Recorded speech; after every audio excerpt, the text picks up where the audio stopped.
고금소총과 야담. 정신없는 도깨비. 옛날 옛적 어떤 마을에 나이 67살 먹은 어린아이가 있었는데 태어나자마자 부모를 여의고 혼자서 살았습니다. 어린아이가 혼자서 살려니 좀 힘이 들겠나요? 남의 집 꾸준히를 거들어주고 한 푼 두 푼 주는 대로 받아서 입에 풀칠이나 하고 살았습니다. 하루는 이 아이가 이웃 마을 초상집에 가서 일을 해주고 돈 서푼을 받았습니다. 그 돈 서푼을 손에 꼭 쥐고 집으로 돌아오는데 모퉁이를 딱 도니까 꼭 저만한 아이가 썩 나타나더니 아무개야, 아무개야. 하고 제 이름을 부르고는 손뼉을 딱딱 쳤습니다. 가만히 보니까 그게 도깨비였습니다. 도깨비는 머리에 뿔 달린 줄 아는 사람이 많지만 그게 아니었습니다. 사람하고 똑같이 생겼습니다. 그런데 아무나 만나면 이름을 꼭 2번씩 부르고 손뼉을 딱딱 친답니다. 그걸 보고 도깨비인 줄 알죠. 길에서 갑자기 도깨비를 만났으니 이 아이가 참 놀랐죠. 그래도 뭐 아무렇지도 않은 척했습니다. 도깨비를 만나서 놀란 모습을 보이면 안 되거든요. 그러면 도깨비가 기분이 나빠져서 꼭 해코지를 하게 됩니다. 그래서 태연하게 왜 부르느냐? 하니까 내가 지금 돈이 없어서 그러는데 딱 서푼만 꾸어다오. 이랬습니다. 도깨비가 돈이라고는 초상집 일해주고 받은 것 딸랑 서푼뿐인데 그걸 꾸어달라니 딱하게 되었습니다. 그래도 안 꾸어줬다가는 무슨 심술을 부릴지 모르니 어떻게 하겠어요. 꾸어줬죠. 꾸어주면서 너 이 돈 꼭 갚을 테지? 하고 다짐을 받았습니다. 도깨비는 아무렴, 내일 저녁에 꼭 갚을 테니 염려 마라. 하고는 연기같이 가버렸습니다.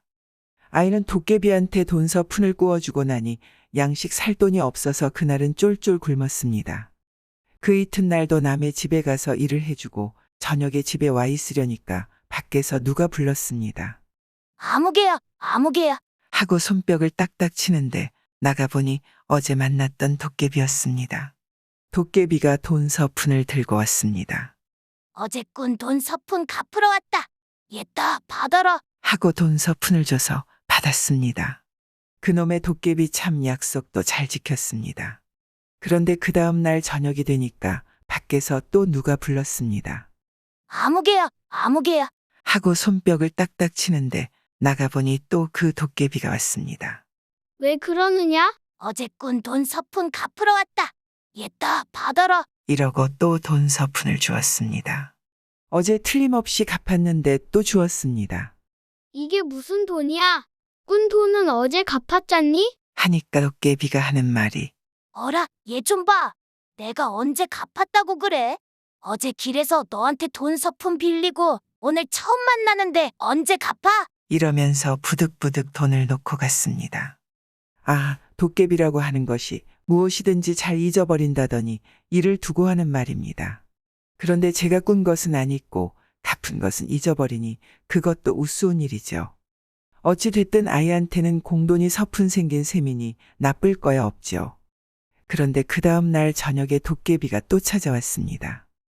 또 와서 아무개야, 아무개야 이름을 2번 부르고 손뼉을 딱딱 치기에 나가보니 또 어제 꾼 돈 갚으러 왔습니다. 이건 뭐 사흘이 지나도 어제 꾼 돈이라죠. 그러면서 돈 서푼을 줬습니다. 2번씩이나 갚았는데 왜 또 주느냐고 암만 얘기해도 부득부득 돈을 놓고 가기에 할 수 없이 받았습니다. 그 다음부터 이놈의 도깨비가 날마다 와서 돈 서푼씩 주고 갔습니다. 날마다 저녁 때만 되면 찾아와서 아무개야, 아무개야 부르고 손뼉을 딱딱 치고 어제 꾼 돈 갚으러 왔다고 그랬습니다. 그래 나중에는 귀찮아서 내다보지도 않았습니다. 알았으니 거기 놓고 가거라. 하면 돈을 놓고 갔습니다. 이렇게 해서 아이는 날마다 공돈을 서푼씩 받게 되었습니다. 하루 종일 일해봐야 서푼 받기 바쁜데 날마다 공돈이 서푼씩 생기니 좀 좋았습니다. 그래서 살기도 전보다 훨씬 나아졌습니다. 그렇게 몇 달이 지났는데 하루는 도깨비가 돈 갚으러 왔다가 냉큼 가지를 않고 머뭇머뭇하더니 얘, 나 너희 집에서 좀 놀다 가면 안 될까? 이러는 거였습니다. 날마다 돈 서푼씩 갖다 주는 도깨비인데 그만 청을 못 들어줄까요? 그래서 그러라고 했습니다. 도깨비가 집 안으로 들어왔기에 이런저런 이야기를 하고 놀았습니다. 그런데 이 집에 다 찌그러져가는 냄비가 하나 있었습니다. 도깨비가 그 냄비를 보고는 저건 찌그러져서 못 쓰겠다. 우리 집에 저런 냄비가 많이 있는데 새 것으로 하나 갖다 줄까? 이런단 말이에요. 새 냄비를 준다는데 마다할 리 있나요? 하나 갖다 주면 고맙겠다고 그랬습니다. 그러마 하고 도깨비가 갔습니다. 그런데 그 다음날 저녁에 도깨비가 찾아와서 아무개야, 아무개야 부르고 손뼉을 딱딱 치기에 나가봤더니 이번에는 돈 서푼에다가 냄비까지 얹어서 들고 왔습니다. 한 손에는 돈을 들고 한 손에는 냄비를 들고서는 어제 꾼 돈 서푼 갚으러 왔다. 얘따 받아라. 하고 돈을 줬습니다. 돈 꾼 지 몇 달이 지났는데 아직도 어제 꾼 돈이라니 참 우습죠. 돈을 주고 나서는 자, 새 냄비다. 이것도 받아라. 하면서 냄비를 준단 말이에요. 고맙다고 하고 받았습니다. 이튿날 아침에 도깨비가 준 새 냄비에다 밥을 지어서 잘 먹었습니다. 잘 먹고 냄비를 싹 씻어뒀는데 점심밥을 지어 먹으려고 냄비 뚜껑을 탁 열어보니까 이게 무슨 조화일까요? 냄비 안에 밥이 하나 가득 들어 있었습니다. 김이 무럭무럭 나는 하얀 쌀밥이 말이에요. 먹고 나서 싹 씻어두면 또 저절로 밥이 하나 가득 들어있고 먹고 나면 또 그러고 이러네요 글쎄. 그러니까 이게 요술냄비였습니다. 도깨비들은 그런 걸 많이들 가지고 있다고 그러잖아요. 이러니 뭐 그 다음부터는 살판났습니다. 양식이 떨어져도 걱정이 있나 밥 짓는다고 고생할 일이 있나요? 언제든지 냄비 뚜껑만 탁 열면 밥이 하나 가득 들어있으니 좀 좋아요. 그런데 더 좋은 건 그날부터 저녁마다 도깨비가 와서 돈도 주고 냄비도 주는 겁니다. 아무개야, 아무개야 부르고 손뼉을 딱딱 쳐서 나가보면 도깨비가 한 손에 돈을 들고 한 손에는 냄비를 들고 서 있었습니다. 어제 꾼 돈 서푼 갚으러 왔다. 얘따 받아라. 하고 돈을 주고 나서 자, 새 냄비다. 이것도 받아라. 하고 냄비를 주었습니다. 그러니까 돈 갚은 것만 잊어버리는 게 아니라 냄비 준 것까지도 잊어버리는 모양입니다. 어찌 됐든 이건 참 수가 났습니다. 날마다 공돈서 푼씩 생기는 것만 해도 그저 그만인데 요술 냄비까지 날마다 하나씩 생기니까 이런 횡재가 어디 있나요? 아이는 냄비를 많이 얻어서 아침밥 짓는 냄비, 점심밥 짓는 냄비, 저녁밥 짓는 냄비를 하나씩 따로 두고 그래도 남아서 온 동네 사람들한테 하나씩 나누어 주었습니다. 그러니 온 동네 사람들이 다 살판났지 뭐예요. 그렇게 날마다 도깨비한테서 돈서푼과 냄비를 얻으면서 살았습니다. 그렇게 또 몇 달이 지났는데 하루는 도깨비가 돈과 냄비를 주고 나서 또 얼른 가지를 않고 머뭇머뭇하더니 얘, 나 너희 집에서 좀 놀다 가면 안 될까? 이래서 그러라고 했습니다. 그래서 또 이런저런 이야기를 하고 놀았습니다. 그런데 이 집에 다듬이 방망이가 하나 있었습니다. 옛날에 어머니가 옷을 다듬을 때 쓰던 방망이인데 그게 닳아서 좀 작아졌습니다. 도깨비가 그걸 보고는 저건 너무 작아서 못 쓰겠다. 우리 집에 저런 방망이가 많이 있는데 큰 걸로 하나 갖다 주마. 이런단 말이에요. 그러고는 참 그 이튿날 저녁에 도깨비가 방망이를 가지고 왔습니다. 이번에는 한 손에 돈을 들고 한 손에는 냄비를 들고 방망이는 허리춤에 차고 왔습니다. 어제 꾼 돈 갚으러 왔다. 얘따 받아라. 하고 돈을 주고 나서 자, 새 냄비다. 이것도 받아라. 하면서 냄비를 주고 내가 큰 방망이도 하나 주기로 했지. 자, 여기 있다. 하면서 방망이를 줬습니다. 뭐 지금까지 날마다 갖다 준 걸 죄다 잊어버리고 처음 갖다 주는 것처럼 그러니 참 우습죠. 이 아이가 도깨비한테서 방망이를 받아보니 방망이가 참 크고 좋았습니다. 그래서 그걸 다듬이 돌에다가 뚝딱뚝딱 두드리면서 나도 어머니가 있었으면 여기 이렇게 두드려서 새 옷 한 벌 지어줄 텐데. 새 옷이나 한 벌 있었으면 좋겠다. 했더니 금세 새 옷이 턱 나왔습니다. 새 이불도 있었으면 좋겠다 하니까 새 이불도 턱 나왔습니다. 그러니까 그게 도깨비 방망이죠. 뭐든지 나오라고 하면 다 나오는 방망이란 말이에요. 그러니 얼마나 좋아요. 방망이를 두드려서 새집도 나오게 하고 장롱도 나오게 하고 병풍도 나오게 해서 아주 번듯하게 차려놨습니다. 그런데 더 좋은 건 말이에요. 그 다음 날부터 도깨비가 날마다 와서 돈도 주고 냄비도 주고 방망이도 주는 거예요. 아무개야, 아무개야 부르고 손뼉을 딱딱 쳐서 나가보면 도깨비가 한 손에 돈을 들고 한 손에는 냄비를 들고 방망이는 허리춤에 차고 턱 서 있었습니다. 어제 꾼 돈 갚으러 왔다. 얘따 받아라. 돈 꾼 지 1년이 다 되어 가는데 아직도 어제래요.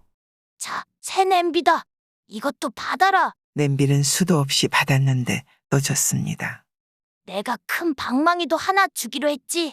자, 여기 있다. 어제 하나 준 걸 잊어버리고 또 주었습니다. 야, 이러니 수가 나도 보통 난 게 아니지 뭐예요. 그날부터 날마다 공돈 서푼에다가 요술냄비에다가 도깨비 방망이까지 얻게 되니 이건 뭐 감당도 못할 횡재였습니다. 아이는 방망이를 많이 얻어서 금 내는 방망이, 은 내는 방망이, 옷 내는 방망이를 하나씩 따로 두고 그래도 남아서 온 동네 사람들한테 하나씩 나누어 줬습니다. 그러니 온 동네 사람들이 죄다 큰 부자가 되었습니다. 그렇게 해서 또 몇 달이 지났는데 하루는 이 아이가 이웃 마을 잔치집에 가게 되었습니다. 처음에 도깨비를 만났던 그 모퉁이를 딱 도는데 누가 자꾸 불렀습니다. 아무개야, 아무개야 2번 부르고 손뼉을 딱딱 치는데 그 소리가 머리 위에서 들렸습니다. 그래서 하늘을 쳐다봤더니 공중에 그 도깨비가 붕 떠 있었습니다. 그런데 이놈의 도깨비가 공중에 붕 떠서 훌쩍훌쩍 울고 있었습니다. 아, 너 왜 거기서 울고 있느냐? 하니까 이 도깨비가 울면서 하는 말이 내가 죄를 많이 지어서 하늘에 있는 도깨비 나라 임금님한테 벌 받으러 가는 길이다. 이러는 거였습니다. 무슨 죄를 지었느냐니까. 살림을 너무 헤프게 산 죄란다. 나는 아무 짓도 안 한 것 같은데 집에 있는 돈이고 냄비고 방망이고 마구 남을 갖다 줘서 우리 집 살림이 거덜이 났대. 이런단 말이에요. 듣고 보니 참 미안한 일이었습니다. 그래도 뭐 어쩔 도리가 있나요? 도깨비 나라 일을 사람이 참견할 수는 없으니 말이에요. 그런데 도깨비가 그 다음에 하는 말이 더 가관이었습니다. 뭐라고 하는고 하니 내가 지금 올라가면 언제 올지 모르는데 너한테 돈 서푼 꾼 것도 못 갚고 냄비와 방망이도 못 주고 가는구나. 참 미안하다. 하늘에서 벌 다 받고 내려오면 그때 꼭 주마. 이러더랍니다. 제가 지금까지 그렇게나 많이 갖다 준 걸 죄다 잊어버리고 말이에요. 그러고는 훌쩍 하늘로 올라갔는데 그 뒤로는 아무도 그 도깨비를 못 보았답니다. 샛별머슴. 옛날에 글 읽는 선비가 한 사람 살았는데 벼슬도 못하고 글만 읽으면서 살다 보니 사는 형편이 참말이 아니었습니다. 아니 할 말로 눌러도 못 밖에는 나올 게 없는 그런 형편이란 말이죠. 그도 그럴 것이 조상 대대로 벼슬 없는 선비로 살아와서 물려받은 재산도 없지. 옛날 법이라는 게 되먹지 못해서 양반은 굶어 죽어도 일은 못한다지. 이러니 입에 풀칠이라도 하고 사는 게 오히려 신통했습니다. 이 사람이 어린 아들 셋을 두었는데 한 해는 먹을 것이 없어서 아들 삼형제가 몇 날 며칠 아무것도 못 먹고 쫄쫄 굶게 되었습니다. 마침 가을이라 집집마다 가을거지 채비를 할 때인데 보다 못한 아내가 남편더러 채근을 했습니다. 여보, 이러다가는 저 어린 것들이 다 굶어 죽게 생겼으니 논에서 있는 벼이삭이라도 좀 잘라다 먹입시다. 아무리 배가 고파도 남이에서 농사지어 놓은 곡식에 어찌 함부로 손을 댄단 말이오? 그까짓 벼이삭 몇 개 자른다고 표가 나겠소. 고집 부리지 말고 오늘 밤에 나가서 몇 개 잘라오시오. 선비가 할 일 없이 그날 밤이 이슥하기를 기다려 낫을 들고 나갔습니다. 남의 논에 가서 벼이삭을 자르려고 하는데 자꾸 뒤가 캥겼습니다. 뒤가 캥겨서 하늘을 떡 올려다보니 마침 새벽녘이 되었던가 동쪽 하늘에 샛별이 반짝반짝 떠 있는데 그것이 자기를 내려다보고 꾸짖는 것 같았습니다. 아이고, 내가 이게 무슨 짓이냐. 굶어 죽는 한이 있더라도 남의 곡식에 손을 대서는 안 되는데. 저 샛별 보기 부끄럽구나. 이렇게 생각하고 그냥 돌아섰습니다. 빈손으로 집에 돌아오니 아내가 잔소리를 늘어놓았습니다. 그래, 기껏 낫을 들고 나간 양반이 빈손으로 들어와요? 식구들 다 굶어 죽일 작정이오? 하늘에 있는 샛별 보기 부끄러워 그 짓은 못하겠소. 날이 밝으면 내 산에 가서 칡뿌리라도 캐어올 테니 너무 걱정 마오. 그래서 날이 밝으니까 산에 가서 칡뿌리를 캐다가 삶아 먹고 겨우 목숨은 부지했는데 그것도 하루 이틀이지 내내 그러다가는 칡뿌린들 나만 하겠어요. 앞으로 무얼 먹고 사나 하고 걱정이 늘어졌는데 그날 저녁에 웬 떡거머리 총각이 문간에 턱 찾아왔습니다. 찾아와서는 저는 갈 곳 없는 떠돌이인데 이 집에 머슴살이를 할까 하니 거두어 주십시오. 이러는 거였습니다. 마음은 고마우나 우리는 농사지을 논밭도 없는 데다 당장 먹을 양식도 없는 형편이니 딴 집에나 가보게. 했더니 이댁 형편을 다 알고 왔으니 거두어나 주십시오. 제가 도와드리면 살 길이 생길 것입니다. 이런단 말입니다. 듣던 중 고마운 말이라 반갑게 맞아들였죠. 맞아들이기는 했는데 워낙 가난한 집이라 머슴 할 일이 없었습니다. 농사를 지으려니 논이 있나 밭이 있나 집안일을 하려니 세간이나 변변한가. 주인이 되레 미안해서 내일부터 당장 무슨 일을 할 텐가? 하니 가을까지 철이니 남의 농사일을 거들어주고 품삯으로 양식을 받아다 먹고 살아야겠습니다. 주인도 저를 도와 함께 일을 해주십시오. 하였습니다. 나는 이날 이때까지 글만 읽어서 일하는 법을 배우지 못했다네. 하니까 그러니까 이제부터 배우셔야지요. 하면서 가을거지하는 법을 이것저것 가르쳐 주었습니다. 그 이튿날부터 선비는 머슴과 함께 남의 집에 가서 품을 파는데 참등이 휘어지도록 일을 했습니다. 명색이 선비가 남의 품팔이를 한다고 동네 양반들 손가락질을 받아가며 일을 했습니다. 그래서 그의 겨울을 그럭저럭 굶지 않고 넘겼습니다. 이듬해 봄이 되니까 머슴이 이제부터는 노는 땅을 일구어 논밭을 만듭시다. 하기에 머슴 말대로 여기저기 못쓰게 된 땅을 빌리고 얻어다가 논밭을 일궜습니다. 밭을 갈아 씨를 뿌리고 거름을 주고 김을 메고 참 억척같이 일을 했습니다. 머슴은 밤낮으로 선비에게 일하는 법을 가르쳐가면서도 제 몸 아끼지 않고 일을 도와주고 한 번 일 맛을 들인 선비도 죽자 살자 일을 했습니다. 그 덕분에 가을이 되니까 곡식을 제법 많이 걷어들여서 곳간에 쌓아두고 먹을 만큼 되었습니다. 이렇게 되니 머슴이 하직 인사를 합니다.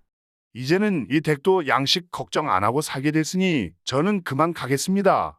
선비가 고맙고 섭섭해서 굶어 죽게 된 우리 식구를 살려준 은인인데 세경이라도 받아가지고 가게. 하니까 저는 세경 따위를 받을 형편이 못 됩니다. 주인이 지난해 남의 논에 선벼이삭을 자르려고 하다가 제가 지켜보는 걸 보고 그만두신 일이 있지 않습니까? 그 마음씀이 하도 고마워서 제가 조금 도와드렸을 뿐이니 그런 걱정은 마십시오. 하고는 훌쩍 사라지기를 연기처럼 사라졌습니다. 그러고 보니 머슴이 이 집에 와 있는 동안에는 새벽녘에 샛별이 뜨지 않았습니다. 그러니 그 머슴이 샛별 머슴이죠. 마음을 바르게 쓰면 하늘에 뜬 샛별도 도와준다는 이야기입니다. 선비는 어떻게 되었느냐고요. 그 뒤에도 부지런히 일을 해서 아주 잘 살았다는 그림. 옛날 백두산 기슭에 총각 나무꾼이 살았는데 이 총각은 날이면 날마다 백두산에 올라가 나무를 해다 팔아서 홀어머니를 봉양했습니다. 한 번은 동지섣달 추운 겨울에 산에 가서 나무를 하는데 어디서 희미하게 앓는 소리가 들렸습니다. 사람이 몹시 아파서 앓는 소리 같은데 도무지 이 산 중에 누가 살기에 저런 소리가 나나 하고 소리 나는 곳으로 가봤습니다. 가보니 전에 못 보던 움막이 한 채 있는데 앓는 소리는 거기서 새어나오는 것이었습니다. 이 총각이 백두산에 나무하러 다닌 지 10년이 넘었는데 이곳에 이런 움막이 있는 것은 처음 보았습니다. 이상하게 생각하고 움막에 들어가 보니 방 안에 하얀 노인이 누워 있었습니다. 그런데 금방이라도 숨이 넘어갈 듯이 갸르릉거리며 앓고 있었습니다. 노인을 잡고 흔들어 깨워도 정신이 없기에 제가 해온 나무로 방에 불을 덮게 떼고 소나무 껍질을 벗겨 죽을 쑤어 먹였습니다. 온 정성을 다해 간호를 했더니 잠시 뒤에 노인이 정신을 차렸습니다. 그런데 기운이 없어 말은 못하고 눈물만 주르르 흘리고 있었습니다. 그걸 보니 하도 가엾어서 그 다음 날부터 날마다 움막에 와서 노인을 정성껏 보살펴 주었습니다. 집에서 쑤어온 미음도 떠먹이고 대소변 수발도 들어주고 이렇게 잘 간호해줬더니 며칠 뒤에는 아주 맑은 정신으로 돌아왔습니다. 노인이 총각 손을 부여잡고 의지할 곳 없는 몸이 산중에서 뜻하지 않게 병이 들어 죽는 줄 알았더니 젊은이 덕택에 다시 살아났네. 하고 참 고마워하더니 지필목을 꺼내 들고 그림 한 폭을 그려주었습니다. 노인의 손끝에서 붓이 펄펄 나는 듯하더니 푸른 소나무에 흰 두루미가 한 마리 앉아있고 바위 밑에 맑은 샘물이 솟아나는 그림 한 폭이 금세 그려져 나왔습니다. 가진 것이라고는 그림 그리는 재주뿐이라 이것으로 보답하려 하니 사양 말게나. 그래서 그림 한 폭을 얻어가지고 집에 돌아왔습니다. 이튿날 총각이 그림을 품에 넣고 또 산에 나무를 하러 갔습니다. 그런데 웬일인지 어제까지 그 자리에 있던 움막이 온데간데 없지 뭐예요. 움막이 없으니 노인도 없었습니다. 그것 참 이상한 일도 다 있다 하면서 나무를 했습니다. 나무를 한 줌에서 산을 내려오는데 목이 몹시 말랐습니다. 근처에 샘물도 없고 해서 그냥 앉아서 쉬는데 심심풀이로 품속에 넣어뒀던 그림을 꺼내보았습니다. 그림 속 경치가 어찌나 좋은지 한참 넋을 잃고 바라보다가 문득 그림 속에서 솟아나는 맑은 물이 참 시원해 보여서 손으로 한번 쓰다듬어 보았습니다. 그랬더니 이게 웬일이야? 그림 속의 소나무에서 학이 날갯짓을 하더니 샘물 그림에서 정말로 맑은 물이 쪼르르 흐르지 뭐예요. 그 물을 손에 받아 마셔봤더니 이게 물이 아니고 술이었습니다. 맛도 향기도 그윽한 술인데 한 모금 마시자마자 정신이 맑아지면서 온몸의 기운이 솟아올랐습니다. 그 노인이 신선이었던 모양입니다. 그러면 그림에서 나오는 술은 불로장생한다는 신선주일 테니 총각은 보물을 얻어도 아주 큰 보물을 얻었습니다. 총각은 집에 돌아와 그림에서 나온 술로 홀어머니 봉양자라고 이웃 사람들한테도 달라는 대로 술을 내어주었습니다. 술을 마신 사람들은 모두 병이 낫고 기운이 솟아나니 이 소문이 금세 멀리까지 퍼졌습니다. 소문을 들은 사람들이 구름같이 몰려와 술을 얻고 돈을 놓고 가서 가난하던 총각은 부자가 되어 잘 살게 되었습니다. 그런데 이런 일에는 반드시 못된 사람이 끼어들게 마련이죠. 고을원이 소문을 듣고 그림이 탐나서 사람을 보내 총각을 관하로 불러들였습니다. 듣자 하니 내가 신묘한 그림을 가지고 있다던데 그런 귀한 것을 관에 바칠 생각은 없느냐? 원이 바라는 대로 그림을 바치기만 하면 무사할 줄 알지만 그렇다고 제 것을 무작정 빼앗기고 싶지는 않았습니다. 그래서 딱 부러지게 거절을 했습니다. 눈독을 들인 원이 그런다고 순순히 물러설까요? 구시라치들을 부추겨 송사를 걸게 해놓고 며칠 뒤에 다시 총각을 잡아들였습니다. 내 이놈 그런 줄 몰랐더니 요사스러운 물건으로 백성들을 현혹시켜 돈을 벌었겠다.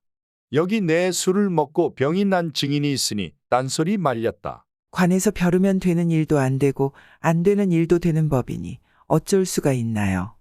총각은 억울하게 오라를 지고 그림은 원에게 빼앗기고 말았습니다. 그런데 그때 갑자기 백발로인 한 사람이 나는 듯이 관아에 들어오더니 명색 관장이라는 자가 어찌 이리 음흉한고? 이러니 백성들이 호환을 두려워 않고 산속으로 몸을 숨기지 않느냐? 하고 원을 크게 나무랐습니다. 그러고는 원이 들고 있던 그림을 낚아채어 소나무 위에 앉은 학을 한번 문지르니 갑자기 학이 날갯짓을 하며 그림 속에서 튀어나왔습니다. 노인이 총각을 데리고 학의 등에 오르자 학이 크게 울며 높이 날아올라 어느덧 구름 속으로 사라졌습니다. 지금도 백두산 기슭에는 소금을 내는 학을 탄 사람이 가끔 구름 사이로 나타난다고 하는 말이 있습니다. 가난한 농사꾼이 살았습니다. 어느 추운 겨울날이었는데 이 사람이 저녁을 지어 먹으려고 보니까 밥 지을 양식이 없었습니다. 하는 수 없이 한 동네 사는 형님네 집에 저녁거리를 꾸러 갔습니다. 남의 땅 부쳐먹는 농사꾼들 사는 꼴이야 다 어슷비슷하니 형님네 집엔들 양식이 넘칠까요? 겨우 좁쌀 한 바가지를 얻어가지고 나왔습니다.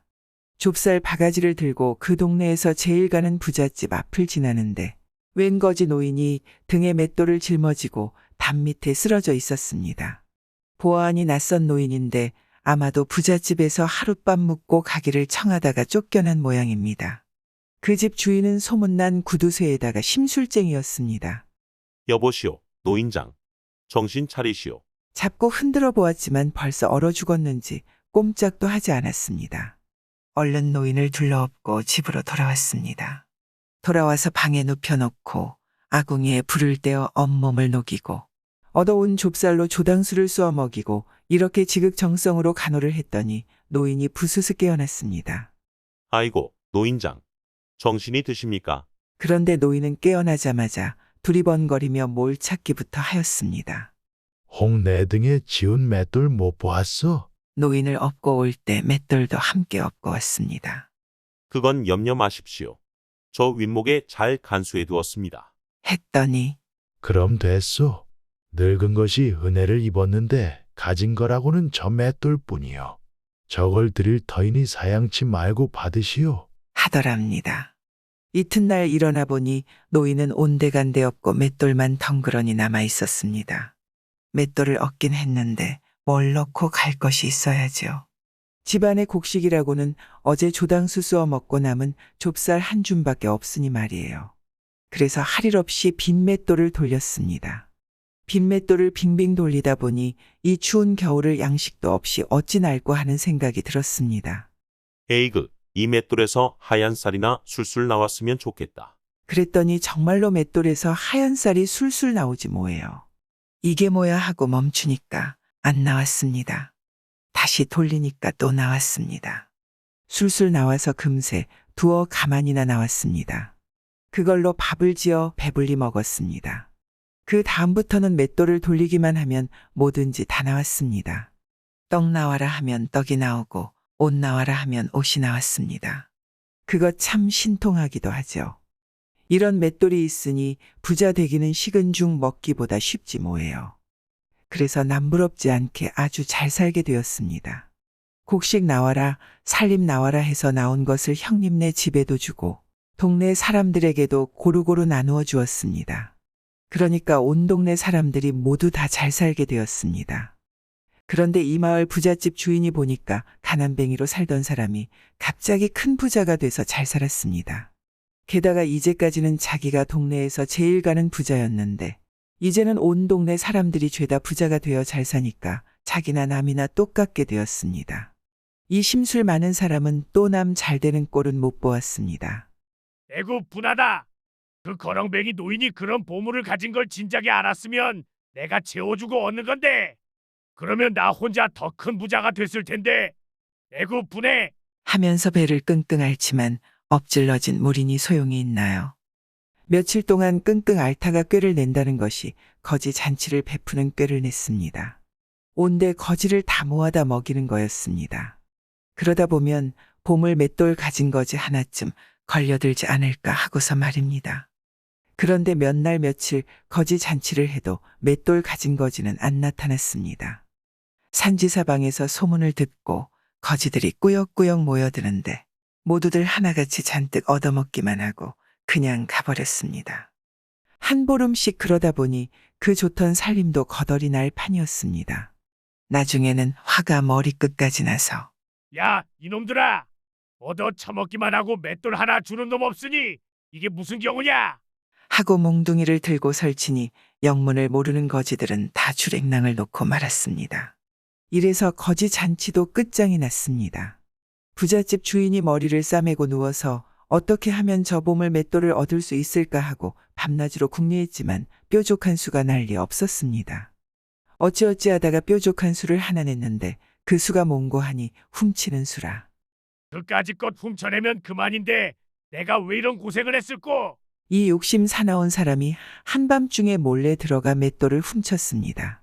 훔쳐내오긴 했는데 이걸 동네에서 쓰다가는 당장 들킬 터이니 안 될 말이죠.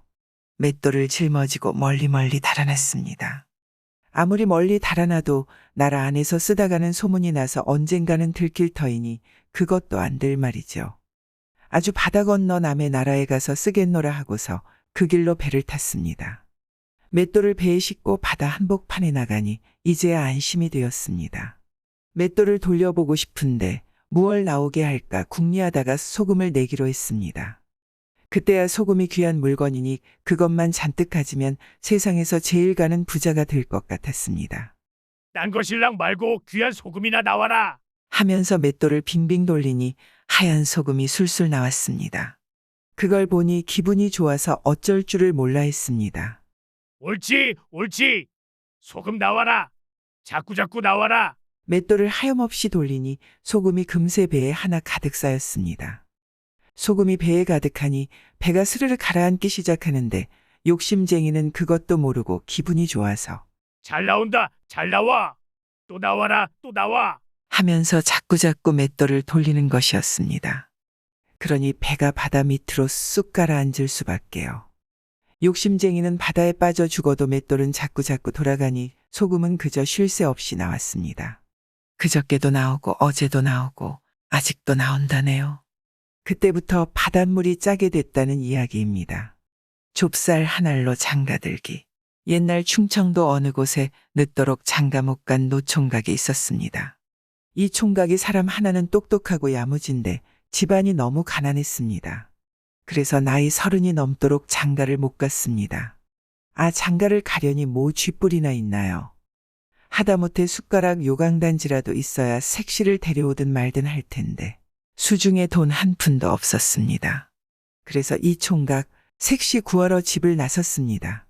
시골 구석에서 농사 짓다가는 장가도 못 가고 늙어 죽을 테니 발길 닿는 대로 어디든 다녀보자 이렇게 작정을 하고 길을 떠났습니다. 떠날 때 노자라고 가지고 갈 게 없으니까 집신을 잔뜩 삼아 주렁주렁 걸머지고 쌀독을 들여다보니 곡식이라고는 좁쌀 한 알밖에 없기에 그걸 품에 넣고 갔습니다. 가다가 날이 저물어 주막에 들게 되었습니다. 주막에 들어서 주인더러 좁쌀 하나를 맡기면서 잘 간수해달라고 했습니다. 이걸 잘 맡아두었다가 내일 길 떠날 때 꼭 돌려주시구려. 아, 그러지요. 주인이 받아들고 보니 좁쌀 한 알이었습니다. 별 싱거운 사람 다 보겠다고 그걸 그냥 방구석에 던져놨습니다. 그런데 그 좁쌀을 밤새 쥐가 먹어버렸습니다. 아침에 일어나서 총각이 주인더러 어제 맡긴 좁쌀을 달라 하니 좁쌀이 없어졌습니다. 아, 그거 간밤에 쥐가 먹어버린 모양이요. 내 다른 좁쌀로 물어드리리다. 안 돼요, 안 돼. 꼭 그 좁쌀이어야 하오. 쥐가 먹어버린 걸 난들 어떡하오? 그러면 좁쌀 먹은 쥐라도 내놓으시오. 주인이 할 일 없이 쥐를 한 마리 잡아다 줬습니다. 총각은 그 쥐를 품에 넣고 또 길을 떠났습니다. 가다가 날이 저물어 또 주막에 들었습니다. 이번에는 쥐를 주인한테 맡기면서 잘 맡아달라고 그랬지요. 주인장, 이 쥐를 잘 맡아두었다가 내일 돌려줘. 쥐는 무엇에 쓰려고 가지고 다니는지 모르지만 그렇게 하지요. 주인은 쥐를 받아 망태에 넣어가지고 실렁에 얹어놨습니다. 그런데 밤새 그 집 고양이가 잡아먹어 버렸습니다. 이튿날 아침에 총각이 어제 맡긴 쥐를 달라 하는데 쥐가 있나요? 그 쥐를 우리 집 고양이가 잡아먹어 버렸는데 내 다른 쥐를 한 마리 드리리다. 안 돼요, 안 돼. 꼭 그 쥐여야 하오. 그거 참. 그 쥐는 벌써 고양이 뱃속에 들어있는데 무슨 수로 내놓는답니까? 그러면 쥐를 먹은 고양이라도 내놓으시오. 주인이 할 수 없이 고양이를 줬습니다. 총각은 고양이를 받아가지고 목에 끈을 매어 줄을 잡고 갔습니다. 가다가 날이 저물어 또 주막에 들었는데 이번에는 주인한테 고양이를 맡겼습니다. 이 고양이를 잘 맡아두었다가 내일 아침에 돌려줘. 그러지요. 주인이 고양이를 받아들고 어디에 메어둘까 살펴보니 마땅히 둘 데가 없었습니다. 그래서 마구간 기둥에 메어놨습니다. 그랬더니 밤새 마구간에 있던 말이 고양이를 밟아서 고양이가 그만 죽어버렸습니다. 이튿날 총각이 고양이를 달라는데 죽어버렸으니 어떻게 하겠어요? 아, 이거 참 미안하게 됐소이다. 그 고양이가 간밤에 말발굽에 밟혀 죽어버렸는데 내 다른 고양이를 한 마리 드리리다. 다른 고양이는 소용이 없어. 꼭 그 고양이가 아니면 안 돼요. 허허, 그 고양이는 죽었는데 난들 어떡하란 말이오? 그러면 고양이 밟아 죽인 말이라도 주시오. 꼭 그 고양이가 아니면 안 된다고 때를 쓰니 도리가 있나요? 말을 줬습니다. 총각은 말을 얻어서 올라타고 껐덕거리면서 갔습니다. 가다가 날이 저물어 또 주막에 들었습니다. 이번에는 주인에게 말을 맡기면서 잘 맡아달라고 그랬습니다. 주인이 그러마 하고 말을 맡았는데 하필 그날따라 말 탄 손님이 많은지라 마구간이 꽉 찼습니다. 그래서 하는 수 없이 외양간에 메어놨습니다. 그런데 밤새 외양간에 황소가 뿔로 떠받아 말이 죽고 말았습니다. 일이 되느라고 그러는지 안 되느라고 그러는지 주막에 맡기는 짐승마다 죽어나갔습니다. 이튿날 총각이 길을 떠나면서 말을 달라고 하는데 말이 죽어버렸으니 큰일 났습니다. 아이고 손님, 그 말이 간밤에 황소뿔에 받쳐 죽어버렸습니다. 다른 말을 드릴 터이니 타고 가시오. 그럴 수는 없어요. 꼭 그 말이 아니면 안 돼요. 죽은 말을 어떻게 살려내란 말이오? 그러면 말을 떠받은 황소라도 주시오. 때를 쓰니 도리가 있나요? 좋지요. 이렇게 해서 좁쌀 한 알이 황소 한 마리가 되었습니다. 총각은 황소를 타고 흔들거리면서 갔습니다. 그러다 보니 한양에 다 왔는데 문 안에 들어서자 날이 저물었습니다. 그래서 또 주막에 들었습니다. 총각은 주막 주인에게 황소를 맡기면서 잘 맡아달라고 했습니다. 그런데 그놈의 황소까지도 무사하지 못하게 되었습니다. 어떻게 되었는고 하니 주인 아들이 하나 있는 것이 천하의 망나니인데 이놈이 밤새 노름을 하다가 노름 미천이 떨어져서 새벽녘에 집으로 털레털레 와보니 못 보던 황소가 한 마리 있었습니다. 노름 미천 할 생각에 옳다구나 하고 당장 고삐를 풀어 소를 끌고 소전에 갖다 팔아버렸습니다. 아침에 일어나 보니 황소가 없었습니다. 총각이 어제 맡긴 소를 달라 하는데 있어야 주지요. 손님, 우리 집 아들놈이 간밤에 그 소를 내다 팔아버린 모양이요. 내 그 소 대신 다른 황소를 한 마리 사드리리다. 아, 그건 안 되지요. 꼭 그 황소를 찾아주시오. 이미 팔아먹은 황소를 어디 가서 찾는단 말이오? 에이, 그럼 소전에 가서 찾아봐야겠군. 총각이 그 길로 소전에 갔습니다. 이러이러한 소가 오늘 새벽에 어디로 팔려갔는지 아느냐고 수소문을 했습니다. 수소문을 해보니 그 소가 정승집에 팔려갔다고 했습니다. 마침 그날이 정승딸 생일이라 생일상에 놓을 고깃감으로 소 한 마리를 사갔다 했습니다. 이 총각이 불문곡직 정승집에 찾아갔습니다. 가보니 생일잔치가 한창인데 이 총각이 다짜고짜 들어가서 내 소 내놓으라고 고함을 쳤습니다. 아, 정승집에서는 금지오겹 같은 딸 생일이라고 황소 한 마리 잡아서 한창 잔치를 벌일 판인데 웬 떡거머리 총각이 들어와서 내 소 내놓으라고 야단을 하니 기가 막혔습니다. 하인들이 달려들어 내쫓으려고 하는데 정승이 가만히 보니 필경 무슨 곡절이 있어 보였습니다. 그래서 조용히 총각을 불러다가 무슨 연유로 그러느냐고 물어봤습니다. 총각이 자초지종을 쭉 이야기하는데 가만히 들어보니 그게 좁쌀 한 알이 쥐가 되고 쥐가 고양이가 되고 고양이가 말이 되고 말이 소가 된 내력이었습니다. 그래, 내 사정은 잘 알겠다만 내 소는 이미 잡아버렸으니 어떻게 하면 좋겠느냐? 예, 그러면 그 소 잡아먹은 사람이라도 제게 주십시오. 소 잡아먹은 사람이 누구겠어요? 다름 아닌 정승딸이지요. 정승딸 생일이라고 소를 잡았으니 이치가 그렇잖아요. 정승이 가만히 보니 총각이 비록 행색은 보잘것없지만은 말하는 품이 담대하고 야무진 데다 적당히 능글맞기도 해서 밉지 않았습니다. 이놈이라면 사위 삼아도 되겠다 싶어서 제 집에 두고 그를 가르쳐서 나중에 사위를 삼았습니다. 그러니 총각은 원대로 되었습니다. 호랑이 잡는 망태. 옛날에 어떤 총각이 부모도 없이 혼자서 농사를 짓고 살았는데 논밭 한 떼기 없이 남의 땅을 부쳐먹고 살았습니다. 제 땅 가지고 농사를 지어도 관가에 이것저것 떼이고 나면 먹고 살기 빠듯한데 하물며 남의 땅을 부쳐먹으니 뭐 남는 게 있나요? 입에 풀칠하기 바빴습니다. 그렇게 몇 해 고생을 하다가 보니 농사 짓는 게 진절머리가 났습니다. 에이, 이러고 사느니 차라리 떠돌이 보침 장사나 하고 사는 게 낫겠다. 이렇게 생각하고 그 길로 집을 나섰습니다. 그런데 막상 나서 보니 갈 곳이 있어야죠. 여태 땅만 파던 농사꾼이 장사 내막을 알 수 있나요? 그래서 무작정 여기저기 떠돌아다니다 보니 몇 푼 안 되는 노자마저 바닥이 나서 참 처량한 신세가 되었습니다. 그렇게 돌아다니다가 하루는 산속에서 날이 저물었습니다. 이리저리 쉴 곳을 찾다 보니 마침 그 깊은 산중에도 불이 빤한 집이 있었습니다. 거기 가서 주인을 찾으니 허연 노인이 문을 열고 내다보았습니다. 하룻밤 자고 가기를 청하니 허락을 하기에 들어갔습니다. 방에 들어가 보니 노인이 지프로 망태를 만들고 있었습니다. 사람 하나 들어가면 딱 맞을 만한 망태를 만들고 있었습니다. 그건 못하러 만드느냐고 물어보니 먹고 살기 어려운 사람이 여기에 들어가면 좋은 수가 생기지. 이러는 거였습니다.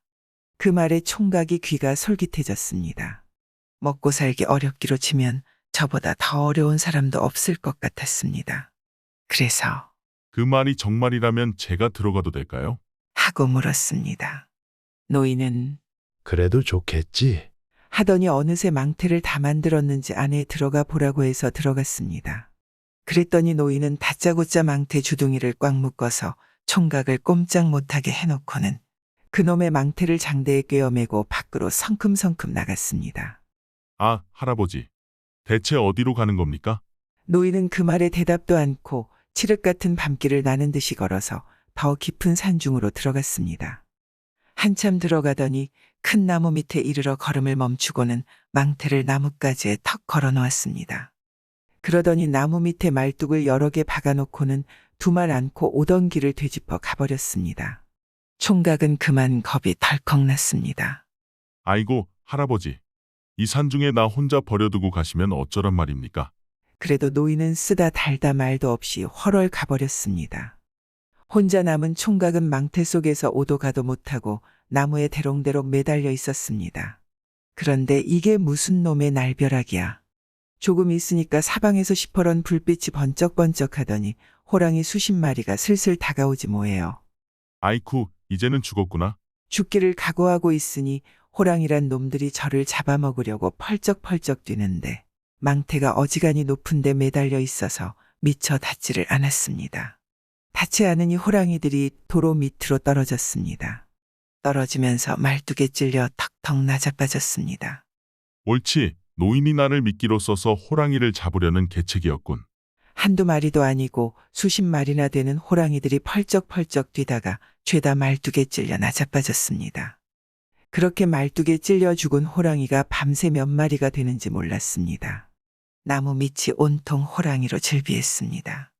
날이 밝으니까 노인이 와서 망태를 끌려주고는 자, 이 호랑이들을 우리 둘이서 나누어 갖도록 하지.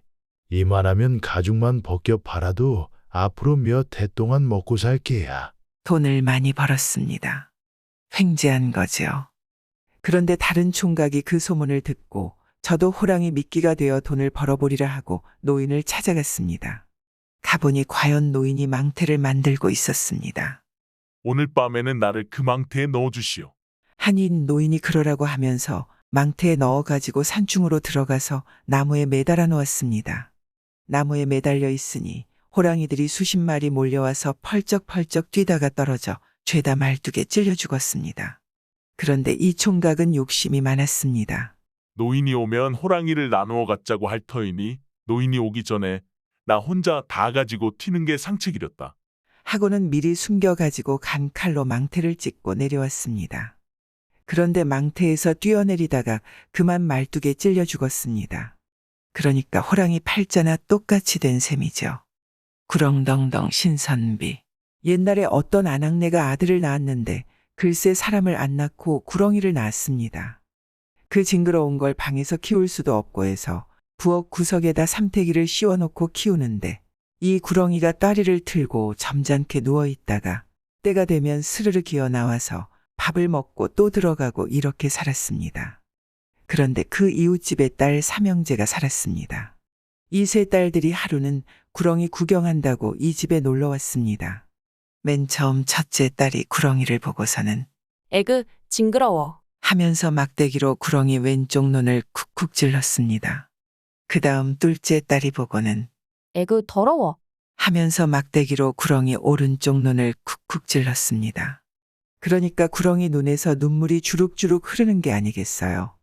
셋째 딸이 그걸 보고는 불쌍하다 구렁덩덩 가엾어라 신선비. 사람들이 몰라주니 일이 천대받는구나. 하면서 옷고름으로 구렁이 눈물을 닦아줬습니다. 그 일이 있은 뒤에 구렁이가 자기 어머니 보고 어머니, 이웃집 셋째 딸에게 장가 보내주세요. 하고 졸랐습니다. 어머니가 그 말을 듣고 기겁을 했습니다. 말도 안 되는 소리 하지 마라. 내 꼴이 어떤지나 알고 하는 소리냐? 그래도 구렁이는 자꾸 졸라댔습니다. 가서 말이라도 한번 해보세요. 글쎄, 안 된대도 그러니? 그러면 저 아궁이에 들어가서 다시는 안 나올 거예요. 이렇게 부득부득 졸라대니 어머니가 하는 수 없이 옆집에 찾아갔습니다. 가서 차마 입이 안 떨어지니까 사짜리 귀퉁이만 잡아 뜯다가 왔습니다. 그 다음 날도 그러고 또 그 다음 날도 그러니까 옆집 딸네 어머니가 왜 그러느냐고 물었습니다. 그래서 구렁이 아들이 이 집 딸에게 장가들고 싶다고 하니 어쩌면 좋겠느냐고 했습니다. 옆집 딸네 어머니는 펄쩍 뛰면서 그런 말 말라고 했습니다. 아, 누군들 구렁이한테 예쁜 딸을 시집 보내려고 하겠어요. 그래도 딸한테 물어나 보자고 첫째 딸을 불러서 구렁이에게 시집 가겠느냐고 하니까 애구머니, 누가 그 징그러운 것한테 시집 간대요? 하고 펄쩍 뛰었습니다. 둘째 딸을 불러서 물어보니까 그 더러운 것한테 시집 가느니 차라리 죽고 말죠. 하고 또 펄쩍 뛰었습니다. 이번에는 셋째 딸을 불러서 물어보니까 어머니만 허락해 주시면 그렇게 하지요. 했습니다.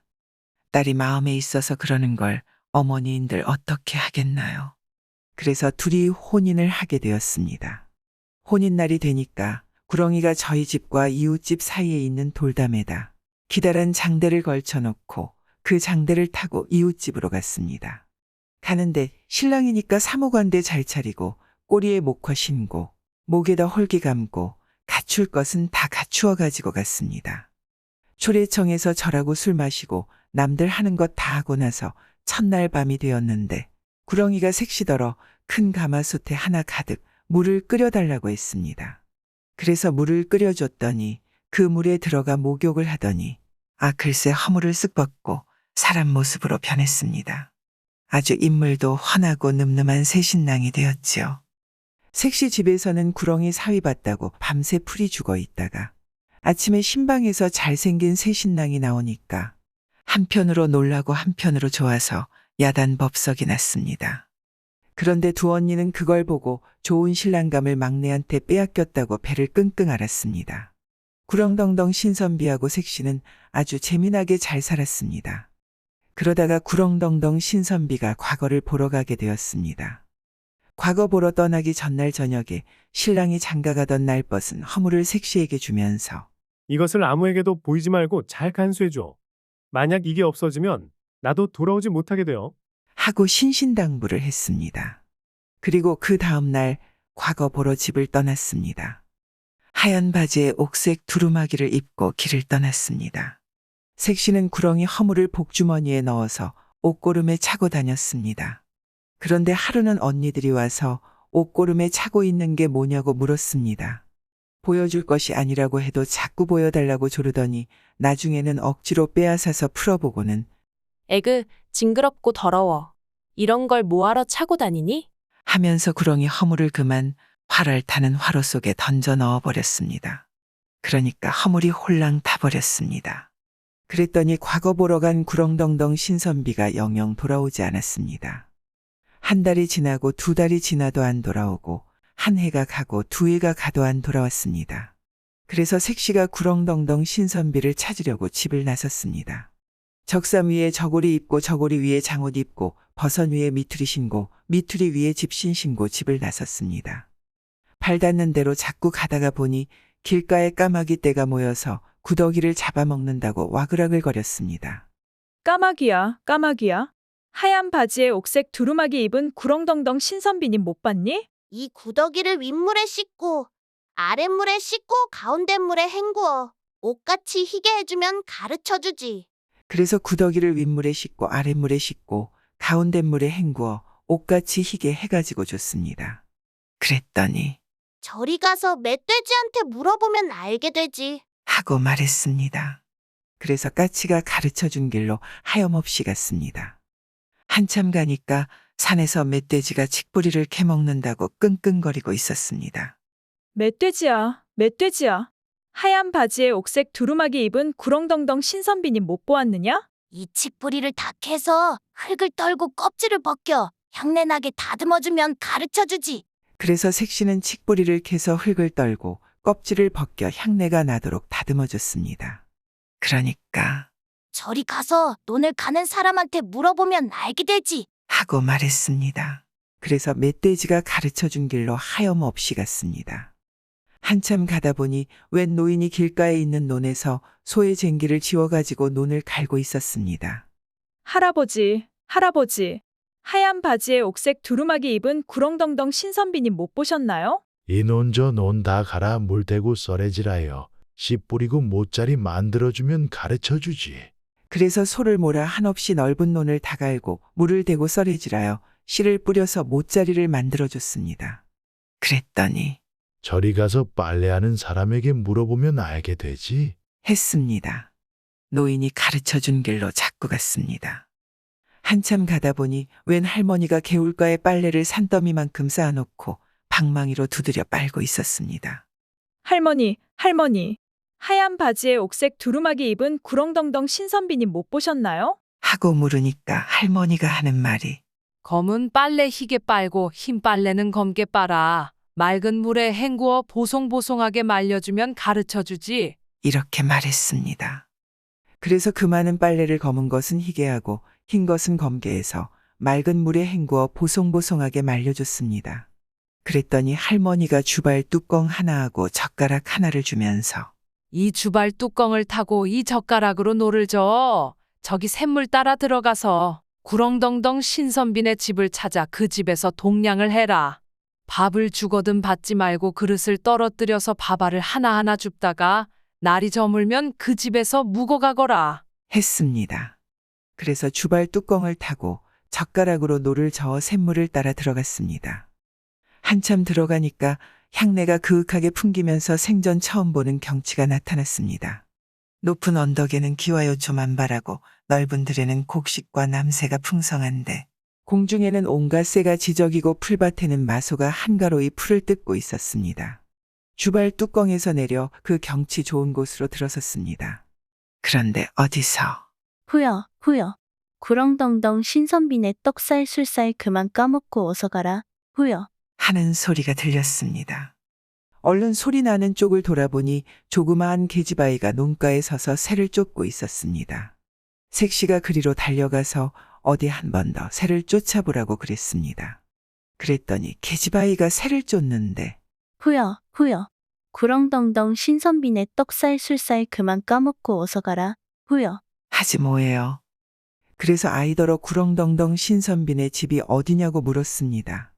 그런데 이 아이가 하는 말이 저희 아씨 마님이 아무에게도 집을 가르쳐주지 말랬다고 안 가르쳐준다고 그랬습니다. 색시가 손가락에 끼고 있던 금가락지를 빼주면서 어르고 달랬더니 저기 저 기와집으로 가보라고 그랬습니다.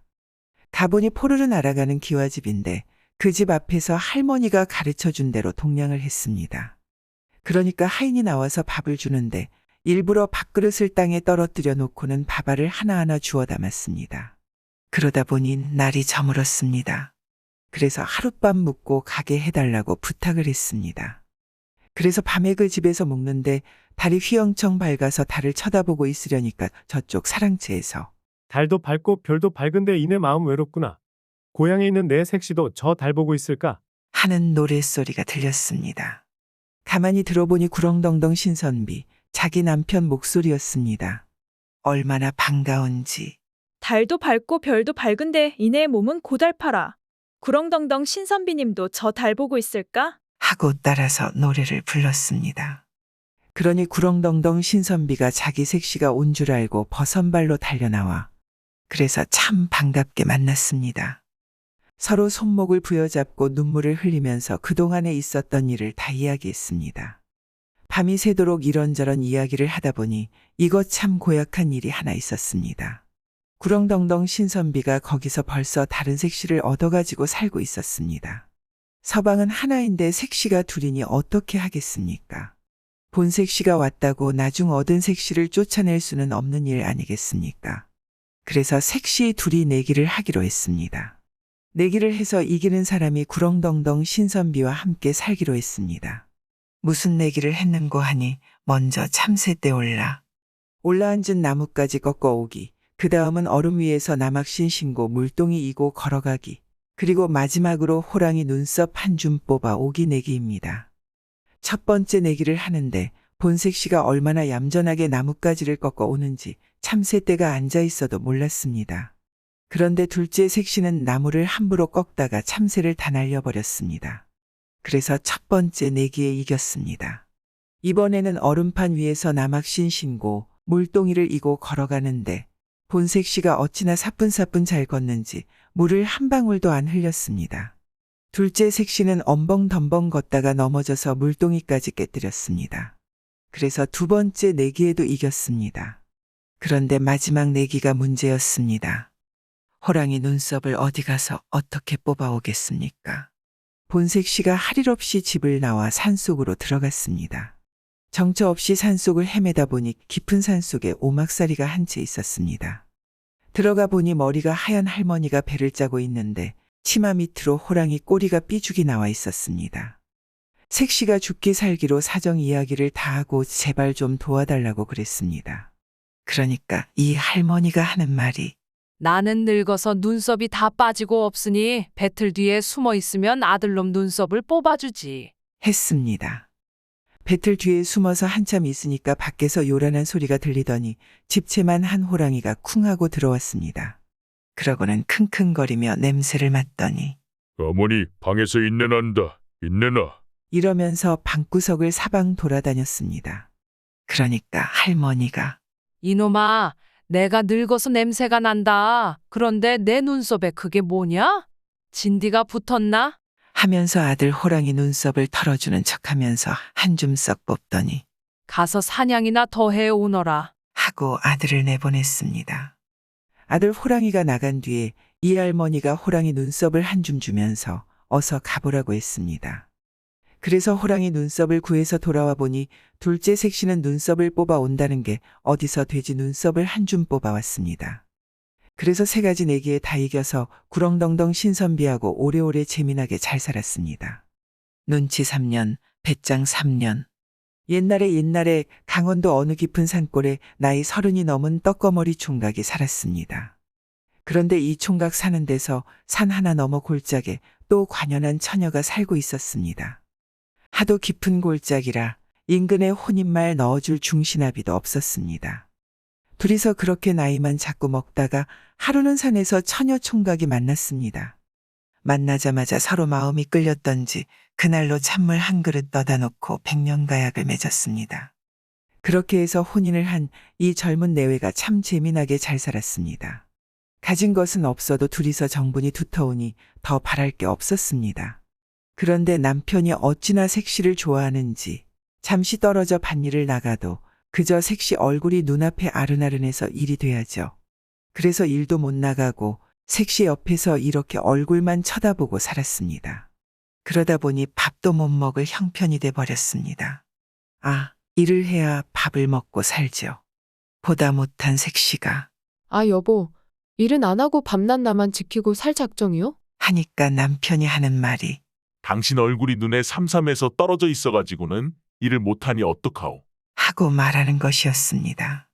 색시가 좋은 수를 하나 냈죠. 그럼 나와 똑같은 그림을 2장 그려줄 테니 이쪽 반머리에 하나 꽂아놓고 저쪽 반머리에 하나 꽂아놓고 일을 하시오.